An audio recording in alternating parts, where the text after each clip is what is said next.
Now it's on. Shalom Yeladim, I'm so happy to be here with you because I want to share with you one of my all-time favorite projects for Pesach. You've all worked so hard. We have basically finished our Haggadah, and now we have to rewind and think about what happens before Pesach. Before Pesach, we have to clean our house so well and get rid of all of the chametz. So in front of you, I am showing you lots of pictures of chametz. So what do we see? I see pinko crumbs. I see crackers. I see Ritz crackers. I see pretzels and pretzel sticks and granola bars and mini muffins and crackers and challah. Every one of these things is considered chametz. None of these things are allowed to be eaten on Pesach because Bnei Yisrael, when they left Mitzrayim, they had to bring bread with them, and bread needs time to rise. But they had to rush so fast that their bread never had a chance to rise, and all they had was matzah. So the rabbis tell us that the night before the Seder, we have to do something really fun. We have to carefully look for the chametz in the house, which has really all been cleared out, but look for 10 pieces. It's like a game. So I wanted to enable all of you to make this special project to make what we call a Bidikat Chametz kit. Something to collect the chametz. They're just going to be little pieces. And then what you're going to get to do is the next morning, for real, the parents or the adults are supposed to take that symbolic chametz, it's not all the chametz in your house, and burn it.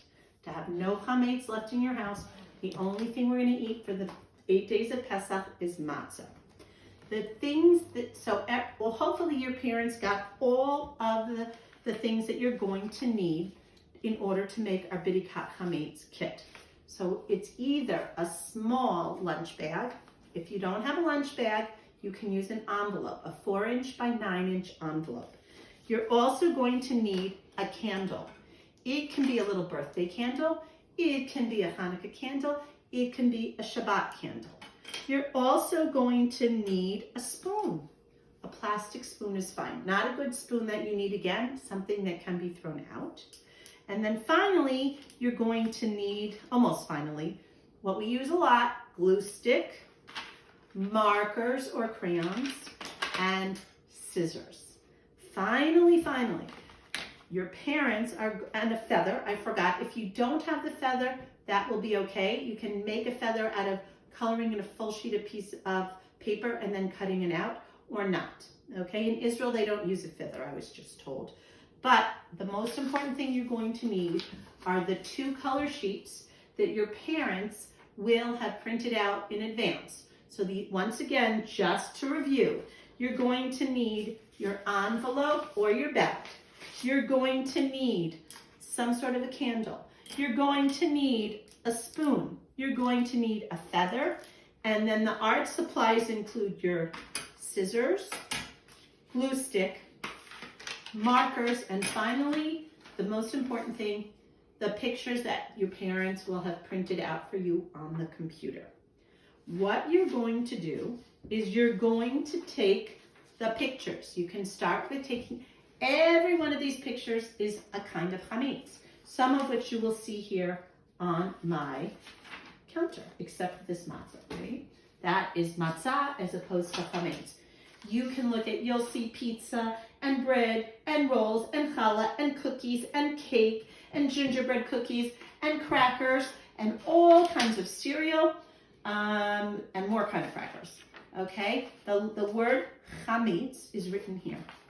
Then what you're going to do is cut out all of those kinds of chametz. You're going to cut them out into little pieces, whichever way you want. There's no right and then there's no wrong.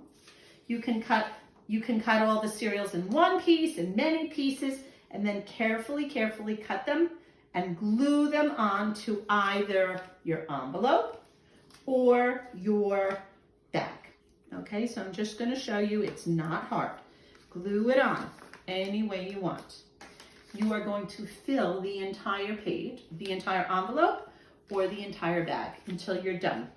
You have other options too. I want to show you on this one. And then when it's all done, this is what it should look like. I only did one side. You can, in addition to cutting out and gluing on the pages, I'd like you to write in big letters the word chametz. You may add pictures of your own chametz if you want to draw your own pizza, or you want to draw your own crackers or cookies or cupcakes or muffin or cake, you can. And now your envelope or your bag is going to be completed. Then all of that is done, and that night, or Monday night, Tuesday night, you guys are going to take, if you have the feather, and you have a spoon, and you take your candle, and you will go and look carefully and be the chametz detective and sweep the chametz into your bag or into your envelope so that the very next morning your mom or dad can burn it, okay? You don't try it yourself. Never, ever, ever try it yourself. You don't have to burn the whole bag, but this is how you make a chametz kit. Have fun, be creative, and enjoy. And take a picture of yourself with your chametz kit if you want. I'd love to see it when it's done. Chag kasher v'sameach, Yeladim.